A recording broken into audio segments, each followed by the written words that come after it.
자, 오늘 말씀 51장, 여러분, 이 내용은 다윗이 하나님 앞에 범죄한 그 내용을 나단 선지자가 꾸짖었어요. 어찌 이스라엘의 왕이 되어 그와 같은 죄를 범할 수 있는가?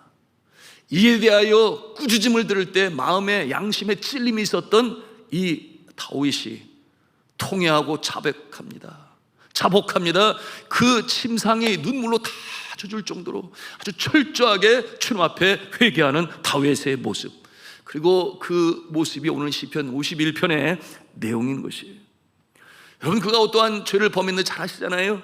그 내용이 사무엘하 11장 가운데 나오는데, 여러분, 모든 병사들이 전쟁터로 나갔습니다. 그런데 이 다윗은 그 마음에 한편 게으름이 일었는지, 그러므로 성 안에서 쉬고 있는 가운데, 여러분 아시는 대로 한 아리따운 여인의 모습을 보고 그 마음에 음욕이 일어 마음을 지키지 못하였으니 그 여인을 취하게 되었는데, 나중에 알고 보니 그가 그처럼 총애하는 장수였던 우리아의 아내라는 사실을 알죠.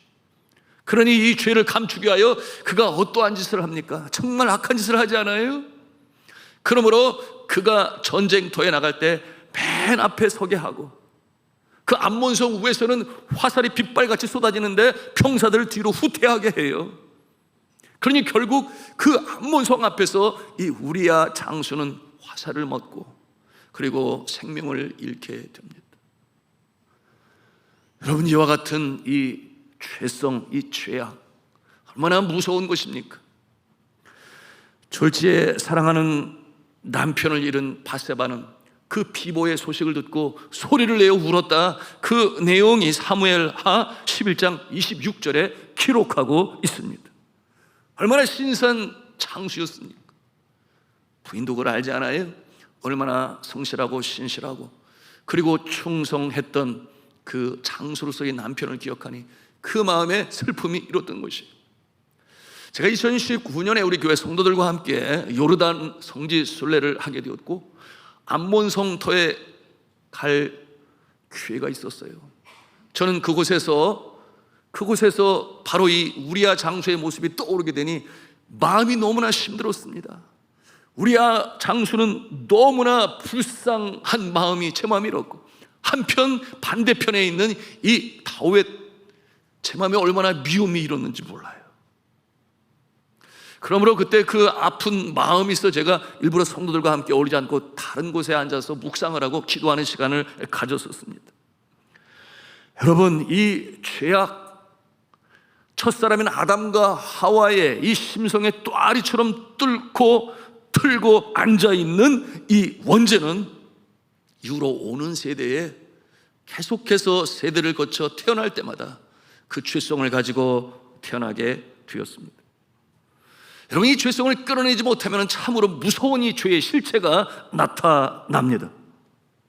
이 죄성에 대해서 다윗은 뭐라고 말을 합니까? 여러분, 51편 5절을 함께 찾아가 보기를 원하는데요, 같이 읽도록 하겠습니다. 시작. 내가 죄악 중에서 출생하였으며 어머니가 죄 중에서 나를 잉태하였나이다. 여러분, 이처럼 원죄는 생득적이에요. 어머니가 죄 가운데 있는데 그 죄 가운데서 내가 태어나게 되었으니 나도 이 죄성을 끌어내지 못하고 태어남과 동시에 나의 심령 가운데 또 아리를 틀고 앉아있다. 이와 같은 내용을 그는 확실히 알고 있었던 자였습니다. 그러나 알고 있다고 다 되는 것이 아니잖아요. 중요한 것은 마음을 지킬 수 있는 그 힘과 능력이 있어야 되는데, 다윗은 한순간의 실수로 말미암아 정말 하느님 앞에 큰 죄를 범하게 된 것입니다. 여러분, 아기가 태어날 때 여러분 아기의 모습을 보면 얼마나 천진난만 순진무구, 그 얼굴 웃는 얼굴만 보아도 너무 우리의 마음이 치료가 되지 않아요? 그 순수한 눈망울하고 눈만 마주쳐도 우리의 부끄러운 모습이 생각이 나서 회개하게 되는 그런 참 이 어린 아가의 모습인데, 그런데 이 어린 아가는 정말 죄성이 없을까요? 여러분, 어린 아가도 그 마음속에 죄성을 가지고 있어요. 제가 보게 되었는데 저의 조카예요. 이제 2살밖에 안 되었는데 또 동생을 보게 되었거든요. 그런데 이 어머니가 낳은 아기를 사랑하니 그 마음에 한편 놀라고 또 한편으로는 질투심이 올라서 어머니가 이 아기를 놓고 잠깐 자리를 비운 사이에 제가 보게 된 거예요. 가더니 이 손가락으로 그 갓난아가의 눈을 막 이렇게 찌르는 거예요. 이거 얼마나 위험해요, 그게. 그래서 제가 그것을 보면서 깜짝 놀래가지고 얼른 이 형된, 그러나 2살밖에 안 됐으니 아기잖아요. 그래서 그 자리에서 이렇게 밖으로 안고 나왔는데요. 여러분, 이와 같은 모습 어린 아가의 우리가 보는 것은 분명한 것은 내가 엄의 그 모태 중에서 잉태하였으며 죄 가운데 태어났도다, 그 같은 고백을 하는 것은 틀린 말이 아닌 것이에요. 이 죄성은 평소에는 괜찮은 것 같다고 하더라도 때때로 기승을 부리는데 언젠가 자신의 유익이 침노당한다 느낄 때 내가 손해는 거 본 것을 참을 수가 없어요. 그런가 하면은 원래 죄성으로 갖고 있는 인간이 가지고 있는 욕심이 있으니 그것이 세상으로부터 쫓아온 것이라 그랬어요. 이생의 자랑, 육신의 정욕, 안목의 정욕. 하나님으로부터 쫓아온 것이 아니라 그랬습니다.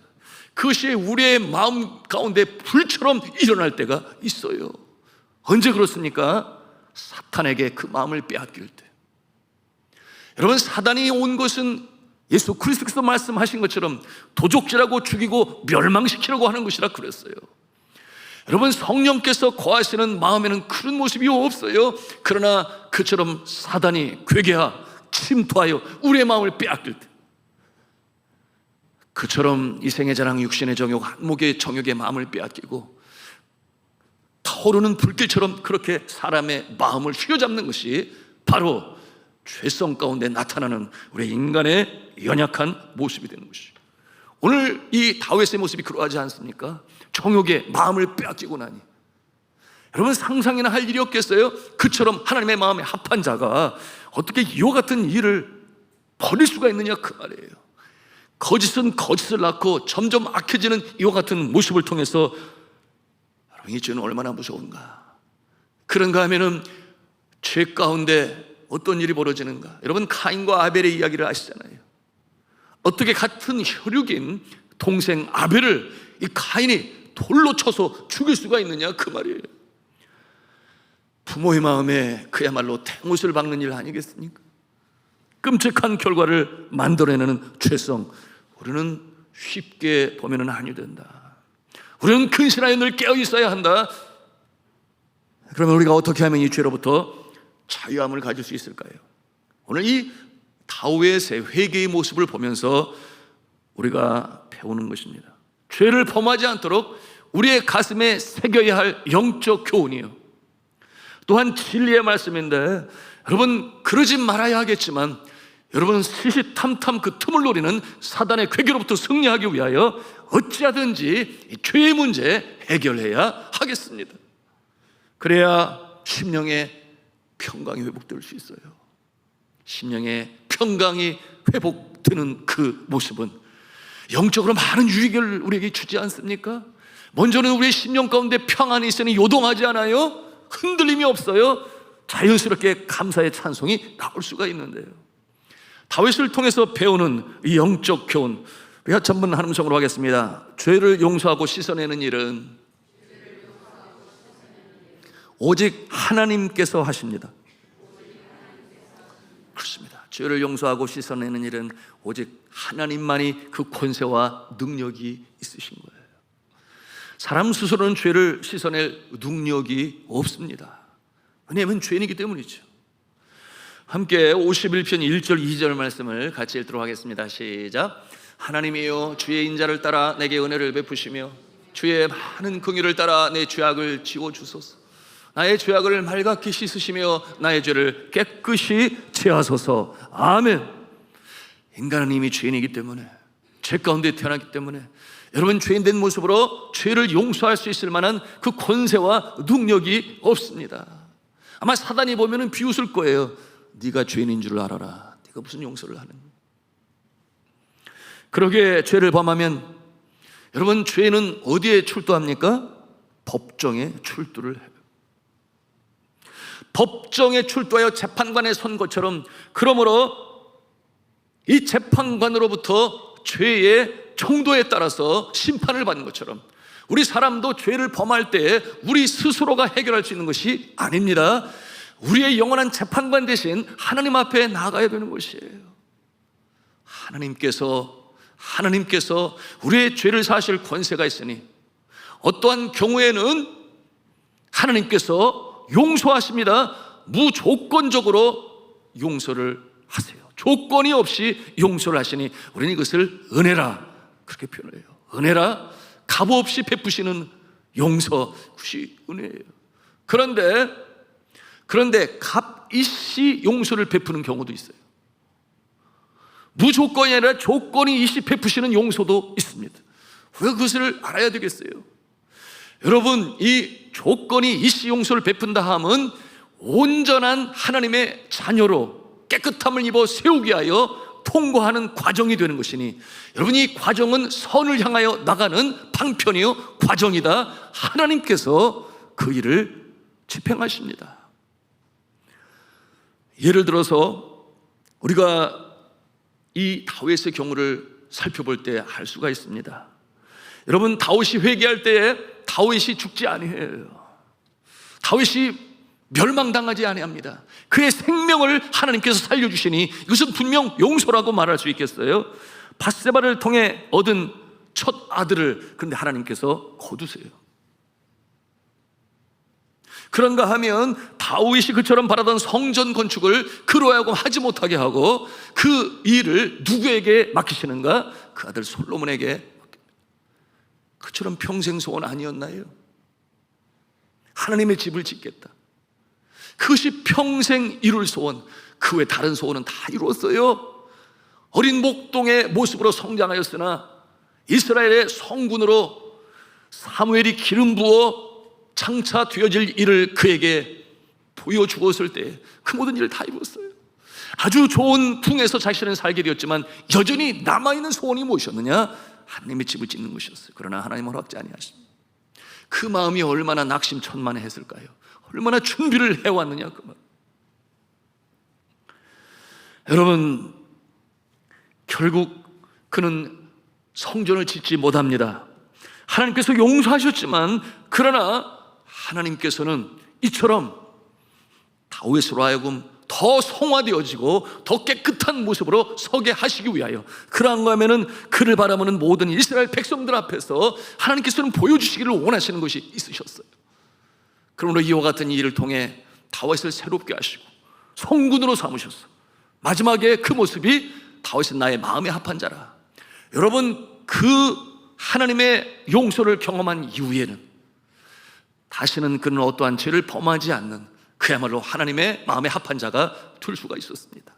그런가 하면 여러분, 솔로몬을 통해서 이 성전이 지어지게 되었습니다마는, 여러분, 그 성전은 이 땅에 있는 건물이니 눈에 보이는 것, 결국 그 모습은 영원토록 유지될 그와 같은 성전은 아니었습니다.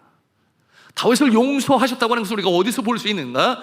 다윗의 혈통에서 이 하나님의 집, 하나님의 나라 영원히 무너지지 아니하고 사라지지 아니할 그 집을 다윗의 혈통을 통해서 세우게 되셨으니 바로 예수 그리스도 구세주께서 그의 혈통에 태어나셨어.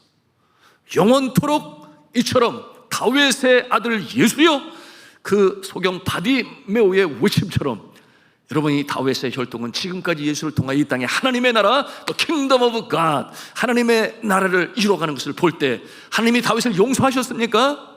그럼요, 너무나 분명하죠. 그럼에도 불구하고 하나님께서는 이와 같은 과정을 통해서 용서하신다라는 것도 우리의 마음에 담아 두어야 하겠습니다. 성도 여러분, 우리가 주님 앞에 범죄했을 때, 그러므로 양심이 찔려서 마음에 근심이 일고, 그리고 평안이 사라져요. 입맛이 없어요. 밤잠을 이룰 수가 없어요.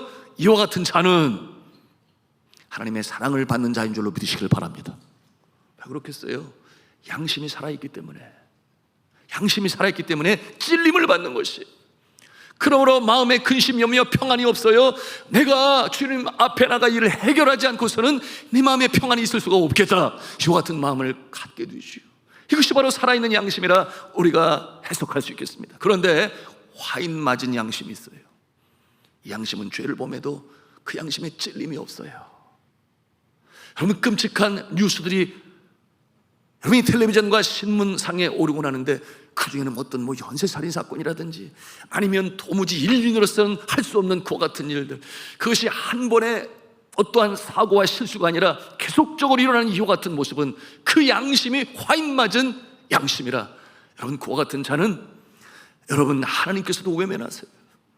왜냐하면 그와 같은 모습은 사단의 조종을 받는 모습이요, 이미 양심을 빼앗긴 모습이더니, 여러분 하나님께서 이 인생을 창조하실 때 흙으로 지으시고 그 코에 생기를 불어넣으시니 리빙 빙이라고 그랬어요. 생명이 된지라. 여러분, 하나님께서 이 코에 생기로 불어넣으신 그 생기는 무엇인가 하면 바로 하나님의 성품, 하나님의 형상대로 우리를 지으시기 위하여 그렇게 하신 것인데, 여러분 이 하나님의 형상 곧 하나님의 성품이요, 그것은 두 가지로 볼 수 있으니 하나는 거룩이요, 하나는 지혜인 것입니다. 창조성을 가지고 그런가 하면은 이 거룩성, 의와 하나님의 성품, 거룩을 유지하는 것입니다.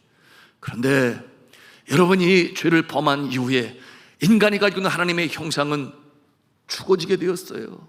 그 모습이 어그러지고 일그러져서 그 모습이 누구를 닮아갔는가? 사단의 조종을 받고 사단의 모습으로 닮아가게 되니 이 세상에 끊이지 않는 전쟁의 모습이 그것이요, 죄의 결과로 나타나는 여러분이 욕심과 지독한 이기주의와 누군가를 밟고서야 내가 올라가야 된다고 하는 이와 같은 성경의 가르침은 너무나 다른 이와 같은 모습들이 다 하나님으로부터 온 것이 아니에요.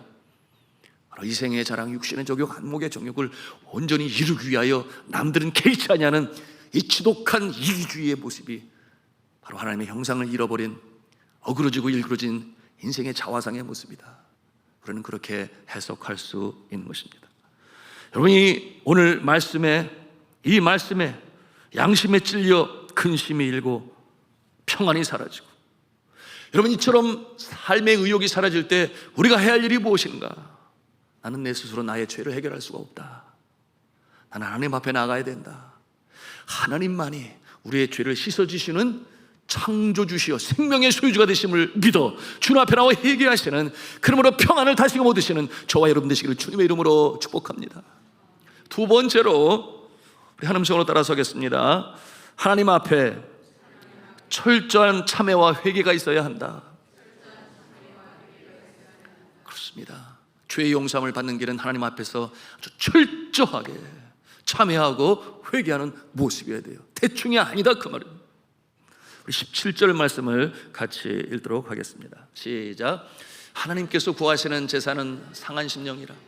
하나님이여 상하고 통회하는 마음을 주께서 멸시하지 아니하시리이다. 아멘. 여러분, 죄를 지은 마음에 참회가 일어나요. 그리고 상한 마음이 됩니다. 앞에서 말씀을 드렸어요. 그 마음에 평강이 없습니다. 왜냐하면 양심이 그 마음을 찔러 상하게 하는 것인데 성령께서 바로 그와 같은 역사를 이루시는 것이죠. 그러므로 돌이킬 수 없는 곳으로 더 멀리 떠나지 않도록 그 심령 가운데 역사하는 분이 계시니, 우리가 예수 그리스도를 구세주로 믿을 때 성령께서 우리 안에 내주하십니다. 그리고 우리의 삶의 주관자가 되십니다. 우리가 뜨겁게 기도하고 찬송할 때 성령 충만의 역사가 나타납니다. 그리고 성령의 인도하심에 우리는 순종하며 따르게 되는 것이에요.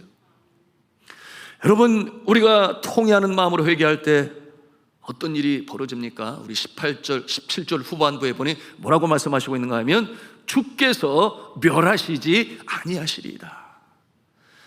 여러분, 이처럼 철저히 회개하고 참여하는 자 주께서 다시금 살려내시고 멸하시지 않게 지켜보호하시는 줄로 믿으시길 바랍니다. 사람들은 용서하지 않을지도 몰라요. 여러분, 이 말은 누가 했는가 하면 한간에 이슈가 되고 있는 소식의 주인공인데요. 여러분 들으셨습니까? 전두환 전 대통령의 차남 전재용 씨가 3년 전이죠, 백석신학대학원에 공부하며 목회자가 되기 위한 과정을 시작했어요. 그 모습을 보면서 세간에 웅성웅성 팔들이 많았습니다. 여러분, 이제 3년의 MDB 과정을 마치고 여러분 아시는 우리들 교회 김양자 목사님, 담임 목사님으로 계신 그 교회 전도사로서의 사역을 행하고 있습니다.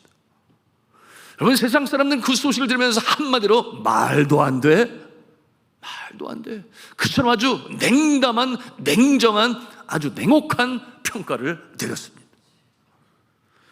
전재용, 박상하 씨 부부는 극동방송에 만나고 싶은 사람, 듣고 싶은 이야기, 거기에 출연을 해서 자신의 심경을 밝혔는데요, 이 프로그램에서 이 전 씨는 말을 했어요. 교도소에서 2년 8개월 동안 죄과로 인하여 복역하고 있는 중에 이 감방 창 밖에서 들려오는 소리가 있었는데 어떠한 사람이 부르는지 찬송 소리가 들려왔다고 그랬어요. 그 찬송 소리를 들을 때 마음에 울컥하는 마음이 일었는데, 더 울컥하여 주님 앞에 회개할 수 있었던 이유 중에 하나는 얼마나 그 찬송을 못 부르는지, 그 찬송이 얼마나 투박하고 거친 목소리로 못 부르는지, 그런데 그것이 더 마음에 와닿다고 그랬어요. 왜냐하면 그 처지에 있는 모습이나 나의 모습이나 다를 바가 없는 것이니 그의 잘 부르지 못하는 그 찬송 소리는 진심이 담겨 있었고 그의 마음에 큰 울림을 주었다 그랬습니다. 그러므로 그가 그처럼 결심을 하고 신학을 공부하게 된 이유가 무엇인가 물었더니 세상으로 더 멀리 떠나가지 않기 위해서, 그래도 하나님의 말씀을 좀 더 잘 알았으면 좋겠다. 여러분, 이 전재용 씨는 이미 예수를 믿고 있던 사람이었죠. 교회를 다녔습니다, 그의 부인과 함께. 그런데 그때 그 모습은 11조도 내고 때로는 새벽 기도에도 참석을 했지만, 그러나 그의 마음에는 좀 더 하나님의 복을 받고자 하는 그 마음 외에 다른 것은 없었다고 그랬어요. 그런데 이처럼 주님께서 환난 가운데 그가 어려움 속에 처하게 될 때 진정으로 주님 앞에 회개하고 주님을 만나게 되니 이제는 더 이상 세상으로 내려가면 안 되겠다, 그 마음에 그와 같은 생각을 갖게 되었다 그랬어요. 아내 박상하 씨는 전 씨의 신학 공부 과정을 아주 극구 반대했던 사람 중에 한 사람이었는데요, 이유가 이러했다 그랬어요. 누가 봐도 죄인인 저희 같은 사람들이 하나님을 믿는 것도 사실 숨기고 싶은 부분인데 사역까지 한다는 것은 하나님의 영광을 너무 가리우는 것 같았어요. 그래서 저는 싫었습니다. 그걸로 인해 남편이 집에 돌아오자마자 굉장히 싸우고 안 된다고 끝까지 반대를 했음에도 불구하고 하나님의 뜻은, 하나님의 생각은 저희 생각과 다른 것 같습니다. 그렇게 말했습니다. 여러분, 이 죄시스템의 문제는 사람의 능력을 초월하여 사람이 할 수 없는 오직 하나님만이 해결하시는 문제인 줄로 믿으시길 바랍니다. 하나님만이 그 주권을 가지고 계시다 그 말이에요. 사람이 아니다 하는 것을 우리는 알 수 있어야 하겠습니다. 세상 사람들은 불쾌하고 뭐라고 말을 많이 한다 하더라도 이미 감옥에서 그만큼 대가를 치르지 아니했나요? 그리고 그 마음에 정말 진정으로 회개하고 주님 앞에 서기로 한다면 여러분, 어떻게 우리가 그것이 진실인지 답을 알 수 있겠어요? 세월이 가봐야 알겠지요. 정말 어떻게 사역하는지 그 모습을 보면 알겠지요. 그러나 저는 그런 생각을 갖습니다. 정말 진정으로 주님 앞에 용서를 구하고 회개했다면 하나님께서 용서하셨을 것이니 하나님께서 그를 신실한 주의 종으로 사용하시기를 저는 간절히 기도하고 있습니다. 그렇습니다. 철저히 회개는 변화를 불러일으키고 그리고 성령의 역동적인 삶을, 그 인도하심을 체험하는 삶을 살게 되는 것인데요, 근데 철저한 회개, 여러분 이와 같은 모습은 하나님 앞에서뿐만 아니라 하나님께서 그 심령 가운데 주시는 음성이 있으니 나로 인하여 압박을 당하고 또한 고통을 당하고 또한 어려움 속에 있는 자가 있다면 그에게도 자신의 잘못을 고백하는 것이 온전한 회개요, 철저한 회개다 하는 것도 우리는 알아야 하겠습니다. 먼저는 하나님께요, 그 하나님이 주시는 그 성령의 세미한 음성을 듣고 그와 같은 자세를 가져야 하는 것입니다. 제가 네팔에서 대지진이 일어났을 때 저는 그때 알았어요. 과거에 필리핀에 있을 때 박정희 대통령이 주치의 한의사가 저의 맥을 보더니 당신은 강심장을 가지고 있습니다 그러더라고요. 강심장. 이 강심장이 뭐냐면 심장에 박동이 세다는 거겠죠. 그래서 때로는 독단적일 수 있고 자기 마음대로 할 수 있는 것이 바로 이 강심장을 가진 사람의 특징인데, 저희 아내를 보면서 아유 사모님이 많이 힘들겠어요 이러더라고. 그래서 제가 기가 죽었지요. 그런데 이 강심장의 단점은 또 뭐냐, 갑자기 수영장 들어가기 전에 뛰어든다든지 또는 찬물을 벌컥벌컥 마신다든지 그러면 심장이 안 차고, 그런 조언도 주셨어요. 그런데 이 지진이 일어나고 보니까 사람들의 그 기질과 성향이 다 다르게 나타나요.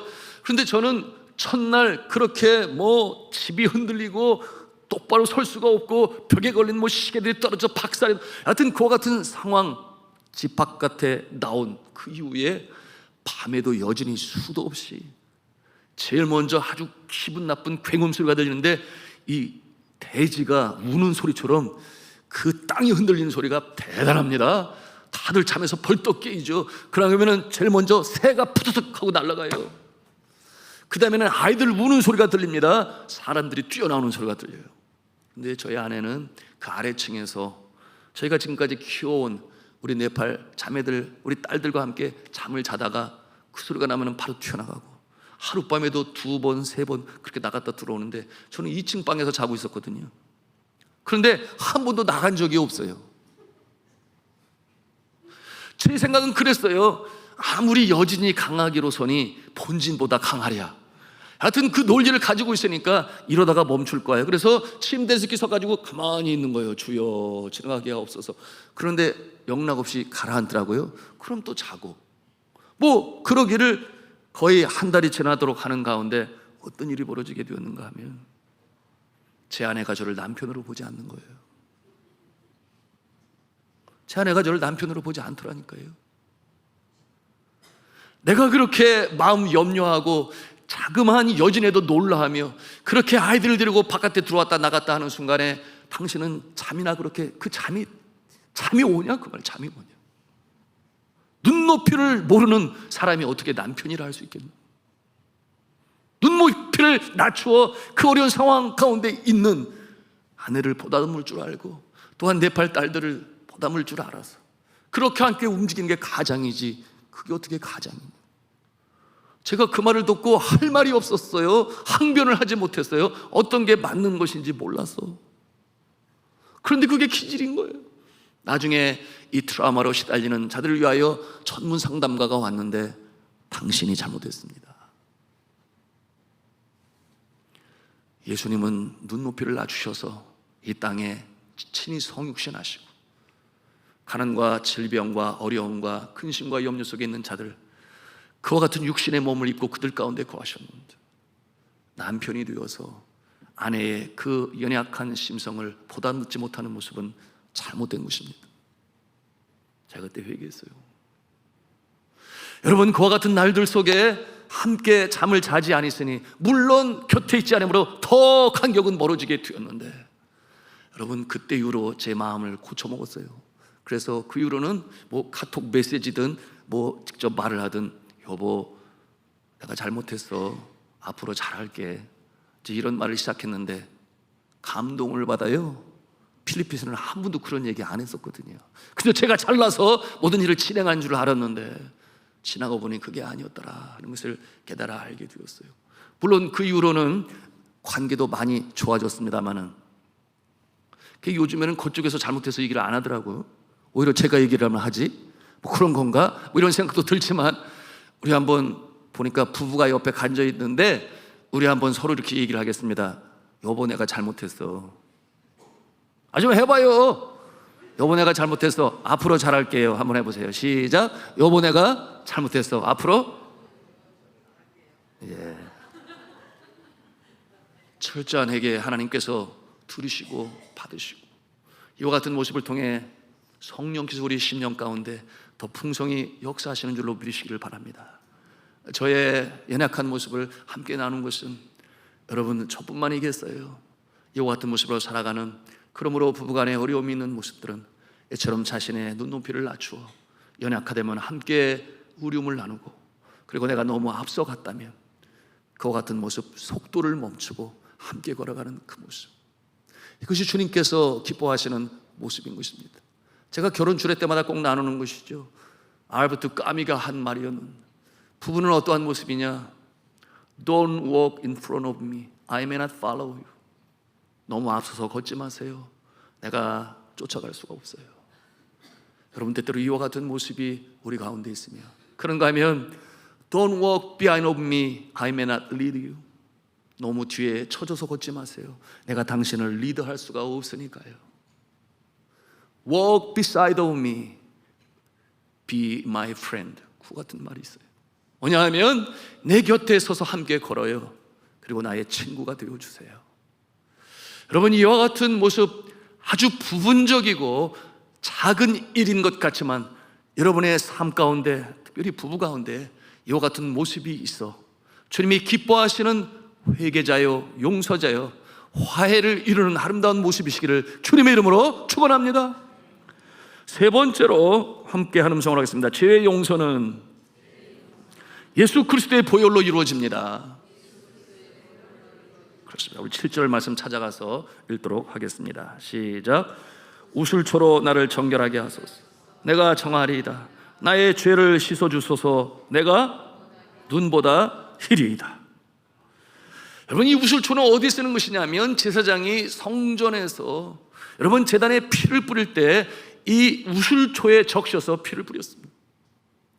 그리고 이 우슬초에 묻은 피를 또한 죄의 용서함을 간구하는 자들에게도 그 피를 뿌렸어요.